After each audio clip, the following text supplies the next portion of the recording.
ఓం శాంతి. ETV life ఆధ్యాత్మిక ప్రేక్షకులకు స్వాగతం. మానస కార్యక్రమానికి సుస్వాగతం. ఈరోజు మనం తెలుసుకోబోయే టాపిక్ ధనం. అంటే ఈరోజు ప్రపంచం అంతా వేటిపైన ఎక్కువ మక్కువ చూపిస్తుంది అంటే ధనం పైనే.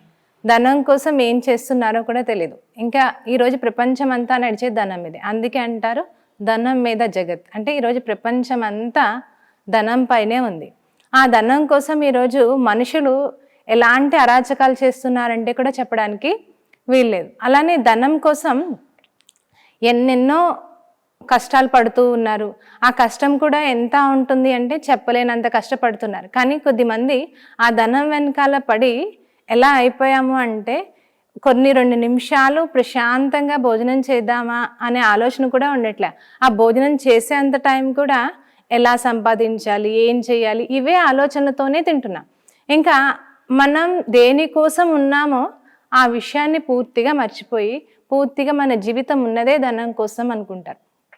ఈరోజు ఎవరైనా ఉన్న వాళ్ళని చూసి లేని వాళ్ళు ఏమనుకుంటారంటే వాళ్ళు చాలా ఉన్న వాళ్ళ ఉన్నారు, వాళ్ళు చాలా ధనవంతులు, వాళ్ళు చాలా చాలా బాగున్నారు అనుకుంటాం. కానీ ఎంత ధనం ఉన్నా వాళ్ళు పడుకునేది మంచం మీదే లేదా పడుకుంటారు. మనం కూడా పడుకుంటాం, పేదవారు కూడా పడుకుంటారు. కానీ ఈరోజు చెప్పాలంటే ధనవంతులకి ఆ ధనం ఏమైపోతుందో అన్న భయం చాలా ఎక్కువ ఉంటుంది. అందుకని ఎవరైనా ఎత్తుకెళ్ళిపోతారేమో, ఏమైనా అవుతుందేమో అని భయంతో, ఆ ధనం ఏమైపోతుందో అన్న భయంతో నిద్ర కూడా సరిగ్గా పట్టదు. ఇంకా పేదవాళ్ళు ఏంటంటే ఎవరో ఏమి ఎత్తుకెళ్ళిపోరని ధైర్యంగా నేల పరుపు మీద ఎక్కడ పడుకున్నా సరే హాయిగా నిద్రలోకి వెళ్ళిపోతారు. కానీ ఎవ్రీ సెకండ్ ఏం ఆలోచిస్తున్నామంటే ధనం కోసమే ప్రపంచం అంతా ఎక్కువగా ఆలోచించి చాలా నీరసం అయిపోతున్నారు. ఎందుకంటే ఎంతగా ఆలోచన పెరుగుతూ ఉంటుందో అంతగా మన శక్తి తగ్గిపోతుంది. ఆ శక్తి తగ్గిపోయిన కారణంగా మనం ముందుకి వెళ్ళలేకపోతూ ఉంటామన్నమాట. అయితే చాలామంది ఏం చేస్తూ ఉంటారంటే ధనం కోసము చాలా అరాచకమైన పనులు లేదా ధనం కోసం ఏదో ఒకటి చేస్తూ ఉంటారు. ఆ ధనం కోసం చేస్తారు, కానీ ధనం వచ్చిన తర్వాత వీళ్ళకి సంతోషం ఉంటుందా అంటే సంతోషం ఉండదు, ఆనందం ఉంటుందా అంటే ఆనందం కూడా ఉండదన్నమాట. దానికోసం ఒక చిన్న ఉదాహరణ. ఒక వ్యక్తి, 2 ఫ్రెండ్స్ ఉంటారు. ఇద్దరు కలిపి పార్ట్నర్షిప్గా ఒక బిజినెస్ నడిపిస్తారు.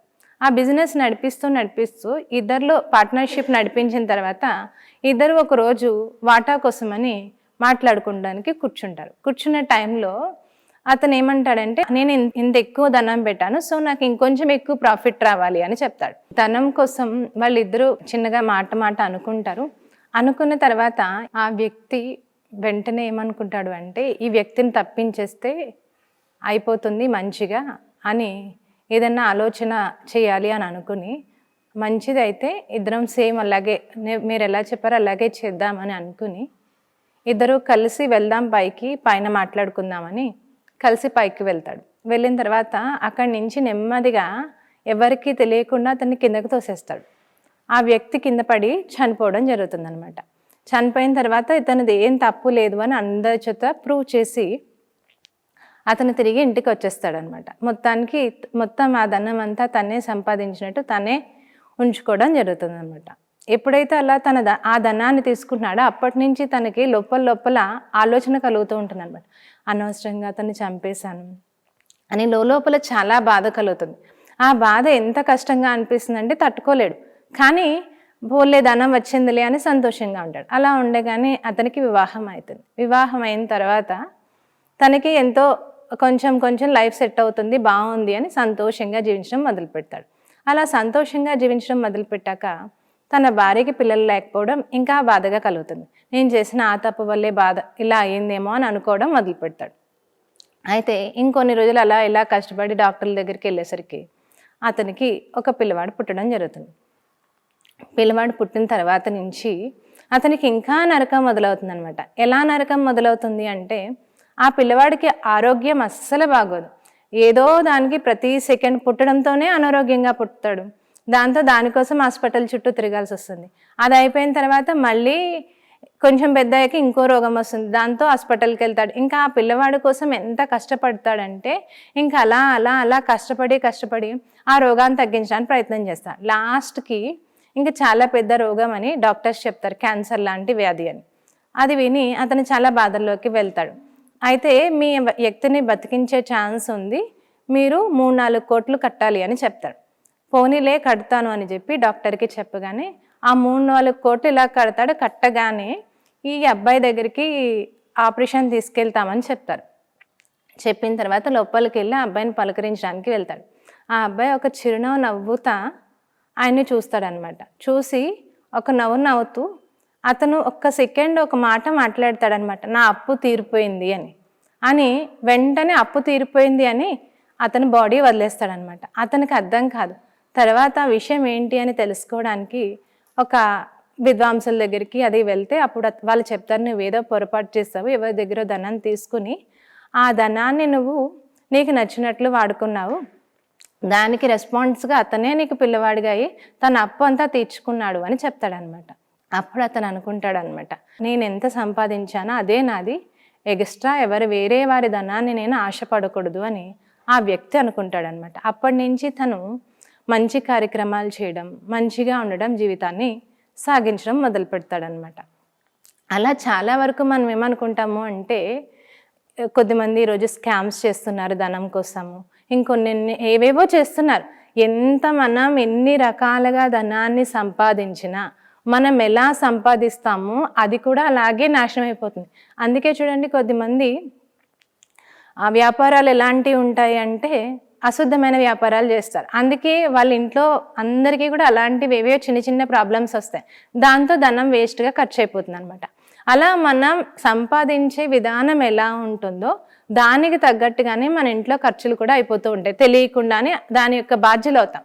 అందుకనే మనం ధనాన్ని ఏ విధంగా సంపాదించాలి అంటే సన్మార్గంలోనే సంపాదించాలి. ఎప్పుడైతే ధనాన్ని సన్మార్గంలో సంపాదిస్తామో దానికి ఫలితం కూడా మంచిగా ఉంటుంది. దాని ఫలితం కూడా మనం ఆరోగ్యంగా, మన కుటుంబంలో ఉన్న అందరూ కూడా ఆరోగ్యంగా, సంతోషంగా జీవించగలుగుతారనమాట.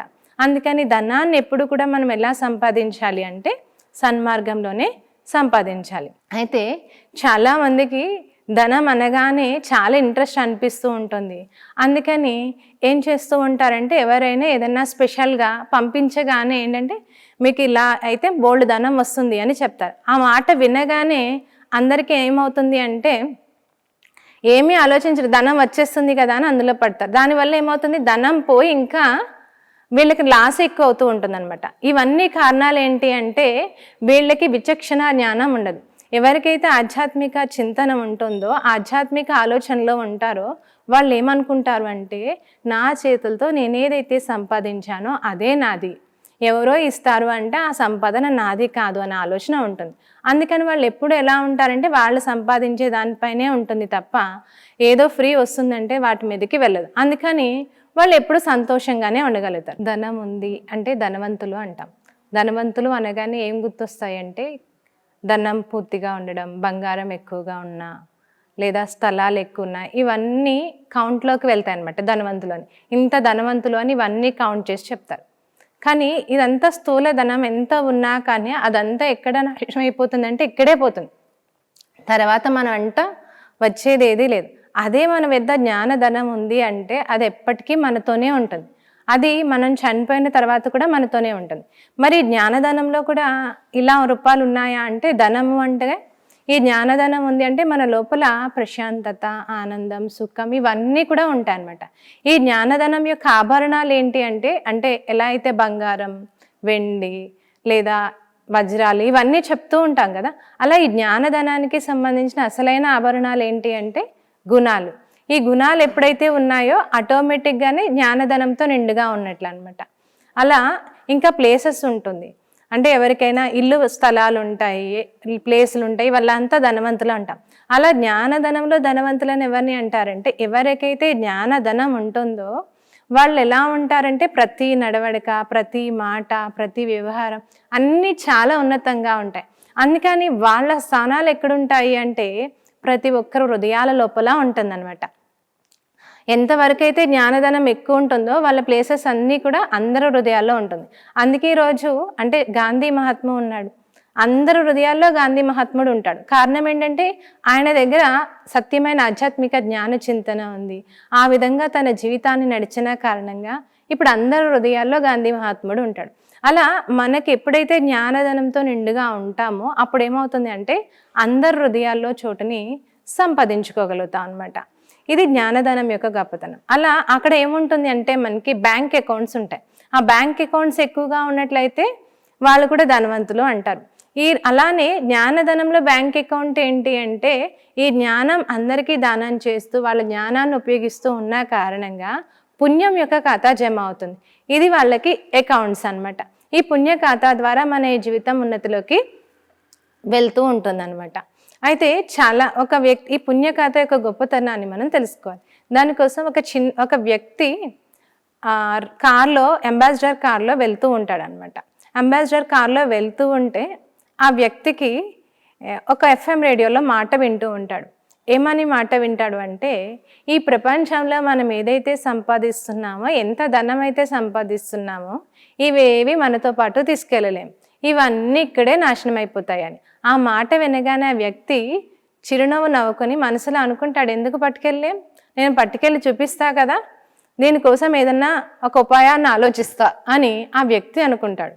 అనుకుని ఏం చేయాలి అని ఉపాయం ఆలోచిస్తూ ఆ వ్యక్తి తన ఆఫీస్కి వెళ్తాడు. ఆఫీస్కి వెళ్ళి ఆఫీస్లో ఉన్న స్టాఫ్ని అందరినీ పిలుస్తాడు. పిలిచి చెప్తాడు, నాతో పాటుగా నేను చనిపోయినా కానీ ఒకవేళ నాతో పాటుగా ఈ ధనాన్ని తీసుకెళ్ళిపోవాలి. మీరెవరైనా నాకు ఉపాయం చెప్పండి. ఒకవేళ మీరెవరైనా నాకు ఉపాయం చెప్తే మీ అందరికీ 1,00,000 రూపాయలు, 1,00,00,000 రూపాయలు ఇస్తా అని చెప్తాడు. ఆ మాట విన్న స్టాఫ్ అంతా ఈయన ఇలా మాట్లాడుతున్నాడు, పట్టుకెళ్ళే ఉంటే మేము కూడా పట్టుకెళ్ళే వాళ్ళం కదా, అబ్బాయి అవ్వదు అని చెప్పేసి ఎవరు మాట్లాడకుండా ఎవరికి వాళ్ళు ఎవరి వర్క్స్లో బిజీ అయిపోతారు. ఇతను మాత్రం లోపల ఆలోచిస్తూ ఉంటాడు, నేను ఈ ధనాన్ని ఎలాగైనా నాతో పట్టుకెళ్ళాలి, ఏం చేయాలి అని ఆలోచిస్తాడు. ఆలోచించి మళ్ళీ నెక్స్ట్ డే మళ్ళీ స్టాఫ్ మీటింగ్ పెట్టి అందరినీ పిలుస్తాడు. మళ్ళీ అదే క్వశ్చన్ అందరినీ అడుగుతాడు. అయితే ఈసారి నేను ఈ కంపెనీకే CEO చేస్తా అని చెప్తాడు. ఆ మాట విన్న ఒక వ్యక్తి ఆలోచించి వెంటనే సార్ మీకు ఉపాయం చెప్తాను అని చెప్తాడు. చెప్పమ్మా అంటాడు. అయితే సార్ మరి మీరు నేను ఒక విషయం అడుగుతాను, దానికి సమాధానం చెప్పాలి అంటాడు. చెప్పండి, అడగండి అంటాడు. మీరు అమెరికా వెళ్తారు కదా, ఈ డబ్బులు పట్టుకుని వెళ్తారా, ఇక్కడున్న ధనాన్ని తీసుకుని వెళ్తారా అని అడుగుతాడు. ఈ ధనం ఉపయోగపడుతుందా అక్కడ అని అడుగుతాడు. అప్పుడు అతను చెప్తాడు, అమెరికా వెళ్ళాలంటే నేను ఈ ఇండియన్ కరెన్సీ అంతా కూడా నేను డాలర్స్లో మార్చుకుని తీసుకెళ్తాను అని చెప్తాడు. మరి అలా అయితే ప్యారిస్ అలా వెళ్తే అక్కడికి అంటే యూరోస్లో మార్చి తీసుకెళ్తాను. అలా ఏ కంట్రీకైనా వెళ్తే ఆ కంట్రీకి తగ్గట్టుగా మార్చుకుని తీసుకెళ్తాను అని ఆ వ్యక్తి చెప్తాడనమాట. అయితే సార్ నేను మీకు చెప్తాను, ఇక్కడ ఉన్న మీ ధనం ఏదైతే ఉందో ఈ ధనాన్ని మీరు భవిష్యత్తులో తీసుకెళ్ళాలి అంటే ఏం చేయాలి అంటే ఇక్కడ కూడా ఒక ట్రాన్స్ఫార్మర్ ఉంది, ఈ మనీని మీరు పుణ్యంలోకి మార్చుకోవాలి అని చెప్తాడు. పుణ్యంలోకి మార్చుకోవడమా, అదేలాగా అని అడిగితే అప్పుడు ఆ వ్యక్తికి చెప్తాడనమాట, మీరు ఏదైతే ధనాన్ని సంపాదించారో ఇప్పటిదాకా ఈ ధనాన్ని పుణ్య కార్యక్రమాలకు ఉపయోగించండి. అంటే ఎవరైనా లేని వాళ్ళు బట్టలు ఇవ్వడము, దాన పుణ్యాలు చేయడము, అందరికీ సహాయకులుగా ఉండటము, ఇలాంటి మంచి మంచి కార్యక్రమాలు చేయడం మొదలుపెట్టండి సార్. అప్పుడు ఈ ధనం అంతా కూడా పుణ్య ఖాతాలోకి జమ అవుతుంది. ఈ పుణ్య ఖాతా మీరు మళ్ళీ జన్మలోకి తీసుకెళ్ళగలుగుతారు. దీని ద్వారా మీ జీవితం చాలా బాగుంటుంది అని చెప్తాడు. మంచిది అని చెప్పి ఆ రోజు ఆ సెకండ్ నుంచి ఆ వ్యక్తి ఏం చేస్తాడంటే తనకున్న ధనం ఏదైతే ఉందో దాన్ని వీలైనంతట్లో పుణ్య కార్యాలకి ఉపయోగించడం మొదలు పెడతాడు. దాని ద్వారా తన మరు జన్మలో కూడా మంచిగా జీవితాన్ని జీవించగలుగుతాడు. అందుకని మనకి ఏదైనా ధనం ఉంది అంటే ఆ ధనాన్ని సంపాదించడమే కాదు, ఆ సంపాదించిన దాంట్లో మనం ఏం చేయాలి అంటే ఇంత వంతు అని పక్కన పెట్టుకుని ధర్మార్థాన్ని లేదా భగవంతుడి సేవార్థానికి ఉపయోగిస్తూ ఉండాలి. ఎప్పుడైతే మనం దాన్ని అలా ఉపయోగిస్తామో అప్పుడు అది ఏమవుతుంది అంటే మన జీవితం సుఖమయంగా సంతోషమయంగా వెళ్ళడానికి ఆధారం అవుతుంది. ఎందుకంటే మనం ఒక ధనాన్ని ఎవరికైనా ఉపయోగించాము అంటే ఆ ధనం ఉపయోగపడిన తర్వాత ఎంతమంది అయితే సంతోషంగా ఆరోగ్యంగా వెళ్తూ ఉంటారో వాళ్ళందరూ కూడా అంతే సంతోషంగా జీవిస్తారు. ఆ అందరి ఆశీర్వాదాలు ఈ వ్యక్తికి పుణ్యఖాతాగా జమ అవుతుంది. ఆ పుణ్యఖాతా వీళ్ళకి ఏమవుతుంది అంటే వాళ్ళ జీవితంలో ఇంకా ముందుకు వెళ్ళడానికి ఇలా ఎందరికో సాయించడానికి ఉపయోగపడుతూ ఉంటుందన్నమాట. అందుకని మనం ధనాన్ని ఏం చేయాలి అంటే మన దగ్గర ఏదైతే ధనం ఉందో దాన్ని వీలైనంతట్లో పుణ్యకార్యాలు చేయడం కోసం ఉపయోగిస్తూ ఉండాలి. అయితే ఈ ధనం పుణ్యకార్యాలను ఎప్పుడు ఉపయోగించగలుగుతాము అంటే మనకి సద్మార్గంలో ఎప్పుడు ఉపయోగించగలుగుతామంటే ఆధ్యాత్మిక చింతన, ఆధ్యాత్మిక విషయాలు ఎప్పుడైతే వింటూ ఉంటారో ఆ వ్యక్తులకి ఆ దానం చేసేది కూడా ఎవరికి దానం చేయాలి అనేది తెలుస్తుంది. ఈ రోజుల్లో చాలా వరకు ఏమవుతుంది అంటే దానం చేద్దామని ప్రతి ఒక్కరికి దానం చేస్తున్నారు. అంటే అర్హత లేని వారికి కూడా దానం చేస్తున్నారు. ఆ అర్హత లేని వాళ్ళకి దానం చేయడం వల్ల ఏమవుతుంది అంటే కొద్దిమంది ఈ ధనాన్ని దానం చేస్తారు. దానం చేయగానే వాళ్ళు తీసుకెళ్ళి వెంటనే కొద్దిమంది ఏం చేస్తారంటే తాగడం మొదలు పెడతారు. అప్పుడు తాగారనుకో, తాగిన దానికి పాపం ఎవరికి వస్తుంది? వీళ్ళు ధనం ఇవ్వడం వల్లే వాళ్ళకి తాగే అవకాశం దొరికింది. అందుకని వాళ్ళు తాగారు. ఆ తాగడం వల్ల కుటుంబంలో ఎంతమంది అయితే బాధపడుతున్నారో ఆ దుఃఖం అంతా దానం చేసిన వ్యక్తికి వస్తుంది అనమాట. అందుకనే దానం కూడా చూసి పాత్రులకే చేయాలి అని చెప్తారు. ఎవరైతే సత్కర్మలు ఆధ్యాత్మిక చింతనలో ఉంటారో ఎవరికి దానం చేయాలో కూడా వారికి స్పష్టంగా అవగాహన ఉంటుందన్నమాట. అందుకని దానం చేసేటప్పుడు కూడా వాళ్ళు భగవంతుని జ్ఞాపకం చేసి భగవంతుడా ఈ ధనాన్ని వాళ్ళు సద్మార్గంలో ఉపయోగించాలి అని ఆలోచించే దానం చేస్తారనమాట. అందుకని దానం చేసేటప్పుడు కూడా మనం ఏం చేయాలంటే వాళ్ళ పాత్రులా కాదా అని చెక్ చేసి మనం దానం చేయాల్సి ఉంటుందన్నమాట. దానం కూడా వాళ్ళు ఎలాంటి దానం చేస్తారంటే ఆధ్యాత్మిక చింతన గల వ్యక్తులు చాలా మందికి ఈ ధనం ఉపయోగపడేలాగా ఉండాలి, దానికి ఏం చేస్తే బాగుంటుంది అని వాళ్ళు ఆలోచించి అలాంటి ప్రోగ్రామ్స్ తయారు చేస్తారు. అలాంటి ప్రోగ్రామ్ తయారు చేసి అంటే ఒక సత్రం కట్టించి అందులో ఉండటానికి ఉండేలాగా, లేదా ఒక విద్యాలయాన్ని కట్టించి అందులో చదువుకోవడానికి ఉండేలాగా ఇలాంటి మంచి మంచి కార్యక్రమాలు చేస్తారు ఆధ్యాత్మిక చింతన గల వ్యక్తులు. అదే ఆధ్యాత్మిక చింతన లేని వ్యక్తులు ఏం చేస్తారంటే దానం చేయమన్నారు అంతే కదా అని చెప్పి పుణ్యం జమ అయిపోతుందని ఎవరికి పడితే వాళ్ళకి ఉత్తునే ఇచ్చేస్తూ ఉంటారనమాట. అందుకనే చెప్తారు ఆధ్యాత్మిక చింతన వ్యక్తులకి జ్ఞానధనం ఉన్న కారణంగా లోతైన ఆలోచనలు ఉంటాయి. ఆ లోతైన ఆలోచన కారణంగా ప్రతి దాన్ని సరైన విధంగా పరిశీలన చేయగలుగుతారు. ఎప్పుడైతే సరైన విధంగా పరిశీలిస్తారో వాళ్ళకు వచ్చే ప్రాప్తి కూడా చాలా ఉన్నతంగా ఉంటుందన్నమాట. అందుకని మనం దానం కూడా ఏం చేయాలి అంటే ఉన్నంతలోనే చేసుకోవాలి. చాలామంది ఏమనుకుంటారంటే మాకు ధనం ఉంది అనుకుంటారు. ఏమంటారు అంటే మాకు ధనం ఉంది, మేము ఇప్పుడు బాగున్నాం కదా, కొద్ది రోజులు పోయాక దానం చేద్దామని కొద్దిమంది అనుకుంటారు. కొద్దిమంది ఎలా ఉంటారు అంటే వాళ్ళ దగ్గర ఉన్నా లేకపోయినా ప్రతిసారి ఏం చేస్తారంటే వాళ్ళు సంపాదించిన దాంట్లో ఒక వంతు పక్కకు పెట్టేస్తారు. ఇది భగవంతుడు సేవార్థము లేదా ఎవరికైనా ఉపయోగించాలి అని ధర్మార్థం అని పక్కన పెడతారు. అలా ఎవరైతే ₹1 పక్కన ధర్మార్థం పెడతారో వాళ్ళ జీవితాలు ఎలా ఉంటాయి అంటే ఇప్పుడు బాగుంటుంది, భవిష్యత్తులో కూడా బాగుంటుంది అనమాట. దానికోసం ఒక చిన్న ఉదాహరణ ఏంటి అంటే ఒక ముసలి ఆమె సడన్గా చనిపోతుంది అనమాట. ఆమె తనకున్నది ఏదైతే ఉందో చనిపోవడానికి ముందే ఆమె ఎలా అంటే తన దగ్గర ఏవైతే రూపాయలు ఉన్నాయో ఆ రూపాయలు అన్నిటినీ జమ చేసి భగవంతుడి సేవ కోసం ఇచ్చేస్తుంది అనమాట. అంటే ఎక్కడో మంచి కార్యక్రమాలు జరుగుతుంటే భగవంతుడికి సంబంధించినవి తనకున్నదంతా తను ఎంతైతే వాడుకోవాలో అంతా వాడుకుంటుంది. మిగతా నా తర్వాత ఇదంతా భగవంతుడు పలానా కార్యక్రమానికి సంబంధించిందిగా అయిపోవాలి అని ఆమె వీలు రాస్తుంది అనమాట. అని రాసి అలానే జీవించినంత కాలం కూడా ఎలా జీవిస్తుందంటే చాలా ప్రేమగా భగవంతుని నామస్మరణలో తన జీవితాన్ని జీవిస్తూ తనకున్న ధనాన్ని కొద్దిగా పక్కన పెడుతూ ఇలా తను జీవిస్తూ మొత్తం తనంతా చనిపోతుంది. అలా చనిపోయిన తర్వాత ఏమవుతుంది అంటే ఆమె ఒక నెక్స్ట్ జన్మ ఎలా లభిస్తుంది అంటే ఆమెకి సాక్షాత్కారంలో ముందే జరుగుతుంది.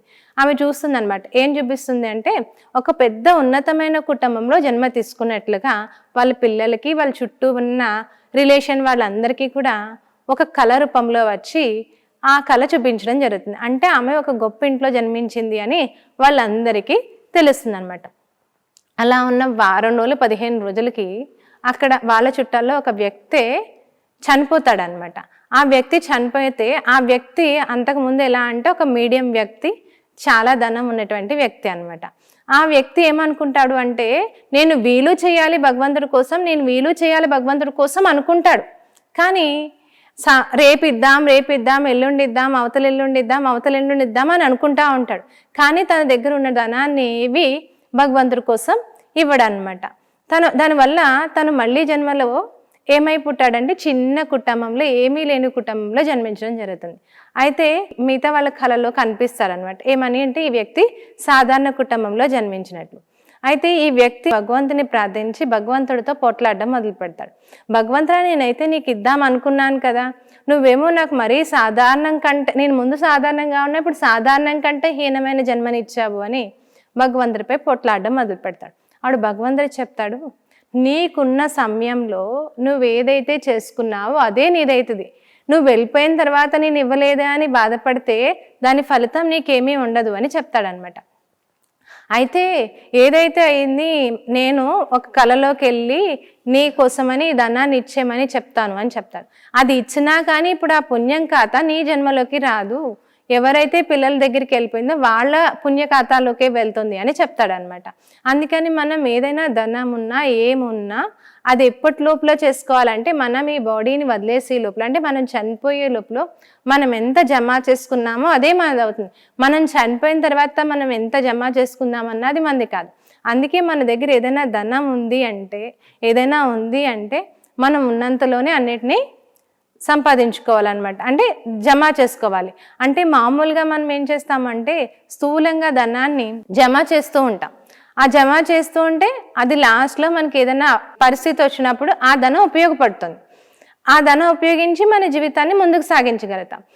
అదే మనం ముందు నుంచే ధనం కూడబెట్టలేదు అనుకోండి, లాస్ట్లో మనకి ఆపద వచ్చిన టైంలో మనకి ధనం లేకుండా ఉంటుంది. అప్పుడు చాలా కఠినమైన పరిస్థితులు అనుభవించాల్సి వస్తుంది అనమాట. ఇలాగే మన ఈ జీవితంలో కూడా మనం ఇప్పుడు భగవంతుడి కోసం ఏది ఇవ్వలేదనుకోండి, మనకి భవిష్యత్తులో మనకి ఏది వచ్చే ఛాన్స్ లేదనమాట. అందుకే మనం ఇప్పుడు ఉన్నంతలో ఏదైతే ఉందో దాన్ని సద్మార్గంలో ధర్మ మార్గంలో ఉపయోగిస్తూ ఉండాలి. అప్పుడు భవిష్యత్తుకి ఎంతగానో ఉపయోగపడుతుంది అనమాట. ఈ రోజుల్లో చాలా వరకు ధనాన్ని ఎలా ఉపయోగిస్తున్నాము అంటే అవసరం లేని వాటికి ఎక్కువగా ఖర్చు పెడుతున్నాం. దానివల్ల ఏమవుతుంది అంటే ఎక్కువ నష్టంలోకి వెళ్ళిపోతూ ఉంటాం. మనం ధనాన్ని ఎంత ఉపయోగించాలి అంటే మనకి ఎంతవరకు అవసరమో అంతవరకు ఉపయోగించాలి. మిగతా దాన్ని మనం జమ చేయడం వల్ల మనకి అవసరమైన టైంలో ఉపయోగపడుతుంది. కానీ ఈ రోజుల్లో ఏమవుతుంది అంటే చాలామందికి కంపారిజన్ ఎక్కువైపోయింది. వాళ్ళు చాలా బాగా కట్టుకున్నారు, వీళ్ళు చాలా బాగున్నారు, వాళ్ళ ముందు నేను కనిపించాలి మంచిగా. ఈ భావాలతో ఏమవుతుంది అంటే అక్కరలేని ఖర్చుతో ధనాన్ని ఎక్కువ ఖర్చు పెడుతున్నారు. లేకపోయినా అప్పు చేసి మరీ ఖర్చు పెడుతున్నారు. దీనివల్ల ఇప్పుడు అప్పు తీర్చకపోయారు అనుకోండి, మళ్ళీ జన్మలోనైనా అప్పు తీర్చాల్సిందే. అంటే అది మళ్ళీ మనకి ఏమవుతుందంటే మళ్ళీ జన్మలో దురదృష్ట రూపంలో ఏ లేని ఇంటిలోనో పుట్టడం జరుగుతుంది. అప్పుడు ఇంకా ఎక్కువ కష్టాన్ని అనుభవించాల్సి వస్తుంది అనమాట. అందుకని మనం మన దగ్గర ధనాన్ని ఎలా ఉపయోగించాలి అంటే ఎంత అవసరమో అంతే ఉపయోగించాలి. అనవసరమైన ఖర్చులతో మన ధనాన్ని ఉపయోగించి మన జీవితాన్ని ఎంతో బాగుంది అని చూపించడం వల్ల మన జీవితం ఏమి బాగోదన్నమాట. ఇంకా దుఃఖానికి అశాంతికి లోనవుతూ ఉంటుంది. ఈ ధనం స్థూలమైన ధనం అయితే ఇక్కడ ఇలా నాశనం అయిపోతుంది. అదే జ్ఞానధనం అయితే ఏమవుతుంది అంటే అది మనతో పాటుగా ఎప్పటికీ ఉంటుంది. అందుకని మనం ఎంత వీలైతే అంత ఏం చేయాలి అంటే రోజంతట్లో జ్ఞానధనాన్ని పెంచుకుంటూ వెళ్ళాలి. జ్ఞానధనాన్ని ఎలా పెంచుకోవాలి అంటే భగవంతుడు చెప్పినటువంటి విషయాలు రోజంతట్లో ఒక 10 నిమిషాలైనా మంచి విషయాలు వినడానికి సమయాన్ని తీసుకోవాలి. ఎప్పుడైతే మంచి విషయాలు వినడానికి మనం సమయం తీసుకుంటామో అప్పుడు ఆ మంచి విషయాలు మన లోపలికి వెళ్ళడం వల్ల అది మన లోపల ఒక జ్ఞానధనం రూపంలో వెళ్తుందనమాట. ఎప్పుడైతే మనం ఆ జ్ఞానధనాన్ని వింటూ ఉంటామో అప్పుడు ఏమవుతుంది, మన లోపల చిన్న చిన్నగా పరివర్తన అనేది మొదలవుతుంది. ఈ పరివర్తన ఏమవుతుందంటే అనేక మంది జీవితాల్ని పరివర్తన చేయడానికి కూడా ఆధారంగా అవుతుందన్నమాట. అందుకని జ్ఞానధనాన్ని మనం ఏం చేయాలి అంటే వింటూ ఉండాలి. ఎంతగా వింటూ ఉంటామో అంతగా మన జీవితంలో చాలా ఉన్నతమైనటువంటి స్టేజ్కి చేరుకోగలుగుతాం. అందుకే ఈరోజు బుద్ధుడు కానీ వీళ్ళందరూ గొప్ప వ్యక్తులుగా ఎందుకయ్యారు అంటే వాళ్ళు ఎంతగా భగవంతుడి నామస్మరణ చేస్తూ జ్ఞాన విషయాలు వింటూ ఉన్నారు. ఆ విషయాల వల్ల ఏమైంది అంటే వాళ్ళు అందరికీ ఆదర్శవంతులుగా తయారు కాగలిగారు. అలా మన జ్ఞానధనాన్ని పెంచుకుంటూ వెళ్ళినట్లయితే మనం కూడా ఆదర్శవంతమైన జీవితాన్ని జీవించగలుగుతాం అనమాట.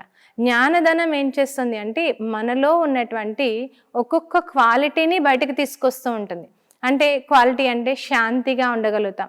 ఇప్పుడు ఏదన్నా కోపం వచ్చే విషయం వచ్చిందనుకో, జ్ఞానధనం ఉండడం వల్ల మనం శాంతియుతంగా ఉండటం మొదలవుతుంది అనమాట. ఈ జ్ఞానధనం ఉండడం వల్ల ప్రేమగా ఉండటం అలవాటు అవుతుంది. ఈ జ్ఞానం యొక్క ధనం ఏం చేస్తుందంటే మన జీవితాన్ని సంతోషంగా తీసుకెళ్ళడానికి ఆధారం అవుతుంది. ఈ జ్ఞానధనాన్ని పెంపొందించుకోవాలి అంటే మన సంబంధం పరమాత్మతో ఉండాలి. ఎందుకంటే పరమాత్మ దగ్గరే బోల్డంత జ్ఞానం ఉంది. ఆ జ్ఞానం అంతా మనది కూడా అవుతుంది. అందుకని మన కనెక్షన్ ఎప్పుడు ఎవరితో ఉండాలి అంటే పరమాత్మతో ఉండాలి. ఎప్పుడైతే కనెక్షన్ పరమాత్మతో ఉంటుందో అప్పుడు మన జ్ఞానధనంతో నిండుగా అవ్వగలుగుతాం. ఈరోజు మనం ధనం గురించి తెలుసుకున్నాం. అంటే ధనం మనం ఈరోజు ఎలా ఉపయోగిస్తున్నాం, అది ఎలా ఉపయోగించాలనే విధానాన్ని తెలుసుకున్నాం. మరికొన్ని కొత్త విషయాలతో మళ్ళీ కలుద్దాం. అంతవరకు సెలవు. ఓం శాంతి.